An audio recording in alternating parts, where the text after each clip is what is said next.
Office में बैठा सुरेश आराम से चाय की चुस्कियाँ ले रहा था।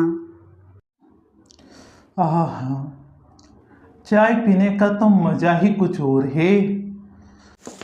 तभी उसके केबिन के बाहर आवाज आती है, मे आई कम इन सर? दरवाजा खुलते ही वह देखता है कि एक बहुत सुंदर लड़की हाफ पेंट में उसके सामने खड़ी थी। गॉर्जियस, आपका रिज्यूमे आपने दे दिया? Yes sir. तो फिर कल से जॉब पर आ जाना। पर इंटरव्यू हो चुका है, तुम जाओ, तुम्हारी नौकरी पक्की। शालिनी चली जाती है। जब शालिनी सीढ़ियों से नीचे उतरती है तो क्यों मौत के मुंह में आ गई हो? समझ में नहीं आता क्या? शालिनी सब दूर देखती है पर उसे कोई दिखाई नहीं देता। वह बड़ी तेजी से सीढ़ियों को उतरती है और बाहर जाती है। थोड़ी देर बाद सुरेश के केबिन में। Hello sir. इंटरव्यू हो गया? हाँ, हो गया सर। ओके, तुमने अपनी फाइल कंप्लीट की कि नहीं? जी कर ली सर। प्रेम सुरेश का बॉस था। थोड़ी देर बाद प्रेम के साथ अजीबोगरीब हरकतें होने लगती हैं। अरे, ये क्या हो रहा है? रात का समय हो चुका था। बाहर कुत्तों के भौंकने की आवाजें आ रही थीं। चमगादड़ अपनी घरों को वापस जा रहे थे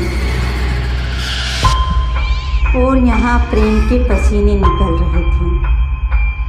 नई पिए आ गई। अब तो तुम्हारा काम बहुत अच्छे से करेगी। कांग्रेचुलेशन।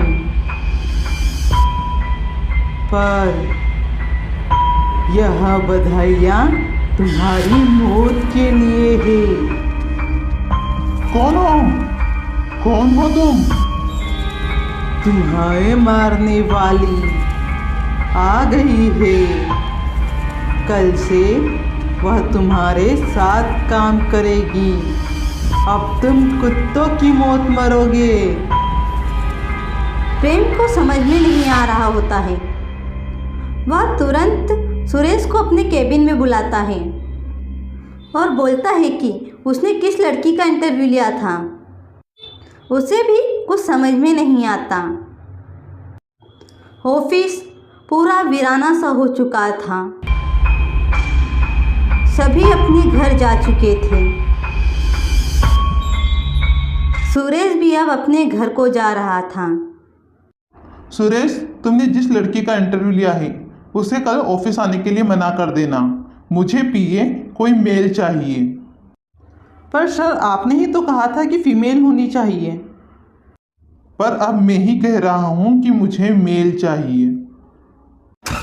प्रेम गाड़ी में बैठता है पर रास्ते में उसे ऐसा लगता है कि उसके साथ पास में कोई बैठा है।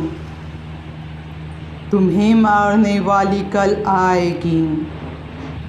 तुम तड़प तड़प के मरोगे। कौन हो तुम? कोई नहीं। अचानक से उसके पास बैठी औरत उसकी आंखों से ओझल हो जाती है। वह जब घर जाता है तो तुरंत अपना चेहरा शीशे में देखता है। उसे बहुत पसीना आ रहा था। पर यह क्या? तुम्हें तड़पा तड़पा कर मारने वाली कल आएगी। प्रेम बहुत डर चुका था। उसने सोच लिया था कि अब वह किसी भी लड़की को उसके यहाँ कर्मचारी के रूप में नहीं रखेगा।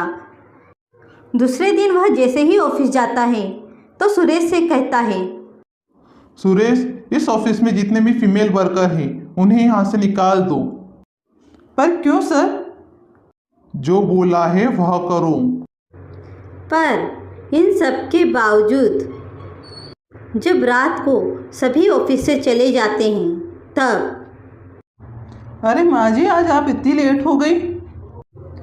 अरे मुझे मेरा पोता बीमार था तो उसे अस्पताल ले जाना था। अब मैं पोछा लगा देती हूँ फिर घर जाती हूँ। पर सुरेश को कुछ अजीब सा लगता है। वह देखता है तो उसके सामने एक चुड़ैल खड़ी थी। बेटा थोड़ा साइड है, जाओ, मुझे पोछा लगाना है, मुझे पोछा लगाना है। और वह फिर सुरेश को मार डालती है और उसके शरीर को बाल्टी में डुबोकर फर्श पर पोछा लगाती है। सुरेश के खून से पूरा फर्श खून में लाल हो चुका था और ऊपर अपनी केबिन में प्रेम सोच में डूबा था।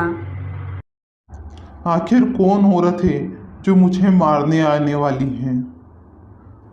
नहीं नहीं, मुझे कोई नहीं मार सकता। वैसे भी सारी औरतों को तो आज मैंने काम से निकाल दिया है। तभी वह अपने केबिन की विंडो की तरफ देखता है, जिसके शीशे पर उसे एक चुड़ैल का चेहरा दिखाई देता है। तुम्हें तड़पा तड़पा कर मारने वाली आ चुकी है। अब तुम कुत्ते की मौत मरोगे। कौन हो तुम? कौन हो? यह कहते ही वह चेहरा वहाँ से ओझल हो जाता है। प्रेम जल्दी से वहाँ से भागने की सोचता है तो वह उसे दरवाजे पर लिखा हुआ दिखता है कि तुम्हारी मौत नज़दीक है, नीचे मत जाओ। प्रेम डर के कारण पूरा पसीने से भीग चुका था।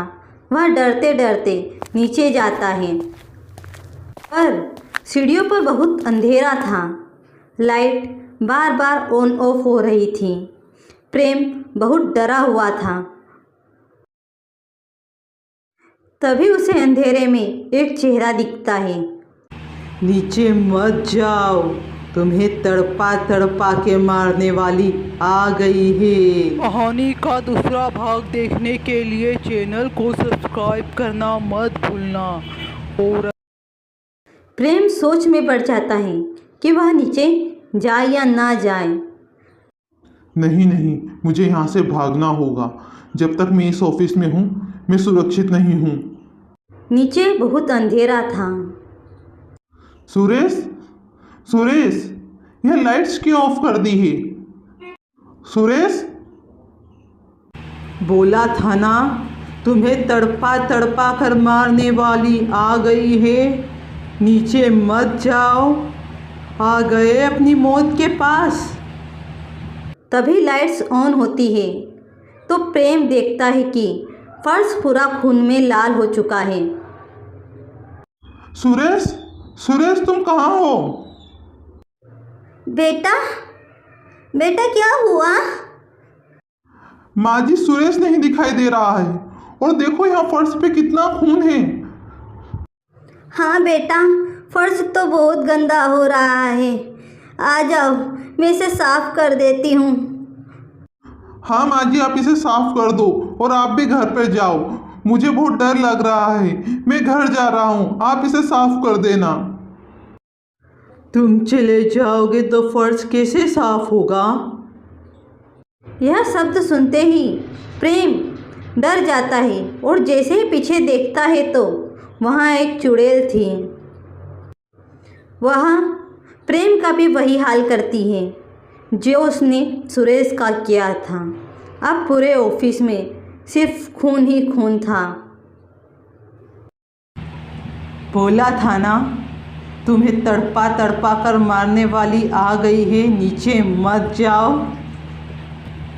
बेटा बेटा, अब तुम्हारी आत्मा को शांति मिलेगी ना?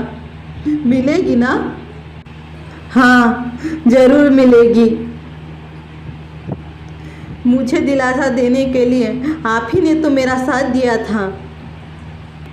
हाँ बेटा, साथ तो देना पड़ता ना, आखिर तुम मेरी बेटी जैसी हो। उस दिन इन दोनों कलमुहों ने तुम्हारे साथ जो किया मैं कभी भूल ही नहीं सकती। दरअसल सिया नाम की एक औरत प्रेम के ऑफिस में काम करती थी। प्रेम हवस का बहुत भूखा इंसान था। कई लड़कियों से चक्कर होने के बाद भी वह सिया को पाना चाहता था। एक दिन प्रेम ने सुरेश से कहकर सिया को ओवर टाइम करने के लिए कहा। सर देखिए, मैं इतना ओवर टाइम नहीं कर सकती, मुझे घर पर भी जाना है, काम भी करना है। देखो, अगर आज तुमने अपना वर्क कंप्लीट नहीं किया तो हम तुम्हें जॉब से निकाल देंगे, इसलिए आज तो तुम्हें ओवर टाइम करना ही होगा। मजबूरी में सिया वहाँ रुक गई। जब ऑफिस के सभी लोग अपने घर चले गए तब हो गया काम? नहीं सर, अभी और डाटा एंटर करना है। मुझे भी डाटा एंटर करना है, अगर हो तो मैं हेल्प करा दूं? अच्छा होगा अगर मेरी हेल्प करा दो तो, वैसे भी काम बहुत ज़्यादा है। और सुरेश नापाक इरादों से सिया की मदद करता है। यह क्या कर रहे हो सुरेश? मैं सर से तुम्हारी शिकायत करूंगी। जाओ कर दो।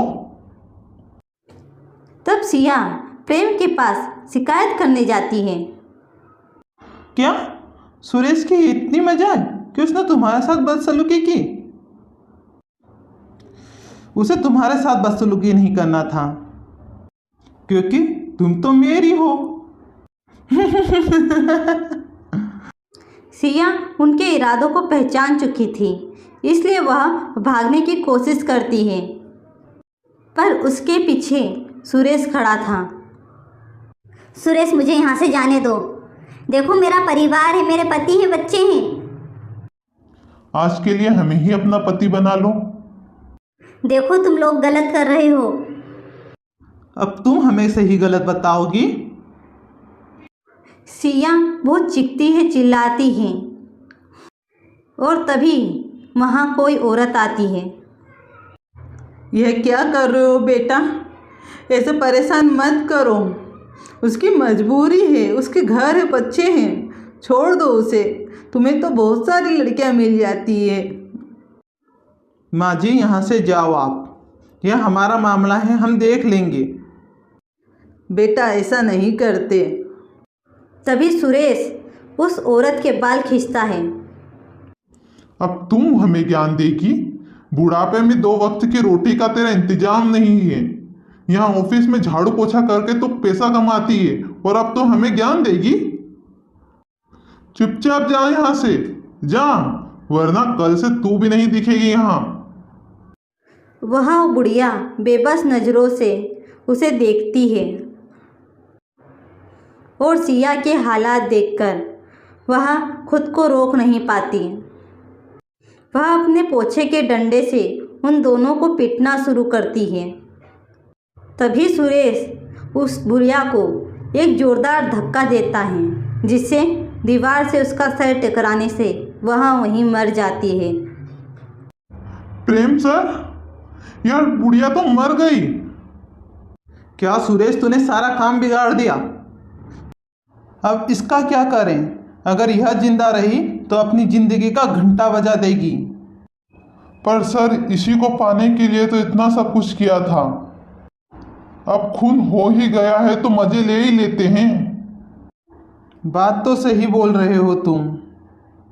और फिर वह दोनों सिया के साथ अपनी दरिंदगी की हदें पार कर देते हैं। सर प्लीज़ मुझे मार डालो, अब नहीं सहन हो रहा है। अरे तुम्हें मार के हम क्या करेंगे? जब तक जिंदा हो तब तक तो मजे ले लेने दो। उन दोनों ने सिया को भूखे प्यासे रखकर कई दिनों तक उसके साथ गलत काम किया, और आखिरकार एक दिन सिया ने अपना दम तोड़ दिया। सर, ऑफिस के लास्ट फ्लोर के रूम में उस बुढ़िया की लाश भी सड़ चुकी है, और अब यह भी। कोई बात नहीं, बड़े बड़े लोगों से ऐसे छोटे छोटे मर्डर होते रहते हैं। उस झाड़ू पोछे वाली बुढ़िया की आत्मा उनकी दरिंदगी देख रही थी, पर वह उनसे बदला लेने में असक्षम थी। हे भोलेनाथ, मैंने कभी तुम्हारे न्याय पर सवाल नहीं उठाया, पर इन दरिंदों को उनके किए की सज़ा देनी होगी। और फिर भोलेनाथ की कृपा से मैं इन लोगों को इनके किए की सज़ा देने में सफल हुई। अब हम दोनों का मकसद पूरा हुआ है, हमें यहाँ से जाना चाहिए। अगर कहानी अच्छी लगे तो प्लीज़ वीडियो को लाइक और चैनल को सब्सक्राइब करना मत भूलना। वीडियो देखने के लिए धन्यवाद।